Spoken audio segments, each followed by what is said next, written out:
સુરત શહેર traffic police દ્વારા traffic વ્યવસ્થાપન, રોડ સેફટી અને નવીન ટેકનોલોજીના ઉપયોગ દ્વારા કરેલી ઉત્કૃષ્ટ કામગીરીને ધ્યાનમાં લઈ દેશ પ્રસિદ્ધ સ્કોચ એવોર્ડ માટે ઉમેદવારી નોંધાવવામાં આવી છે. સુરત શહેર ટ્રાફિક પોલીસ દ્વારા સ્માર્ટ ટ્રાફિક સિસ્ટમ, અકસ્માત નિવારણ માટેના અભિયાન, ટ્રાફિક નિયમોના કડક અમલ તેમજ લોકોમાં માર્ગ સલામતી અંગે જાગૃતિ લાવવાના વિવિધ કાર્યક્રમો હાથ ધરવામાં આવ્યા છે. આ કામગીરીને રાષ્ટ્રીય સ્તરે માન્યતા મળે તે હેતુથી સ્કોચ એવોર્ડ માટે સુરત ટ્રાફિક પોલીસની ઉમેદવારી નોંધાવવામાં આવી છે. આ અંગે સુરત શહેર ટ્રાફિક ડીસીપી દ્વારા લોકોને અપીલ કરવામાં આવી છે કે સુરત ટ્રાફિક પોલીસની કામગીરીને સમર્થન આપવા માટે સ્કોચ એવોર્ડ માટે ઓનલાઈન વોટિંગમાં ભાગ લઈ વોટ કરે.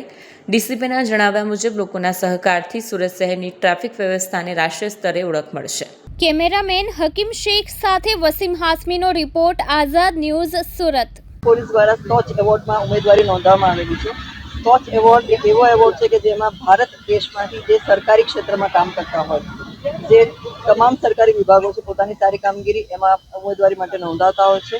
જે અંતર્ગત આપણે પણ સુરત શહેર ટ્રાફિક પોલીસ દ્વારા આખા વર્ષ દરમિયાન જે સારી કામગીરી કરી છે એને ત્યાં પ્રદર્શિત કરેલી હતી અને જે જ્યુરી દ્વારા એને ખૂબ સારો પ્રતિભાવ મળેલો છે. અને હાલમાં હવે સુરત શહેર ટ્રાફિક પોલીસે વિજેતા બનવા માટે આ બધાના સહકારની જરૂરિયાત છે. આ જે લિંક છે 4 તારીખથી 6 તારીખ સુધી આ લિંક ખુલ્લી રહેનાર છે. 6 તારીખે સાંજે 7 વાગે લિંક બંધ થઈ જશે, જેથી વધુમાં વધુ સુરતવાસીઓ અમારી આ લિંકમાં મત આપીને સુરત શહેર ટ્રાફિક પોલીસને વિજય બનાવવા માટે અમે અપીલ કરીએ છીએ.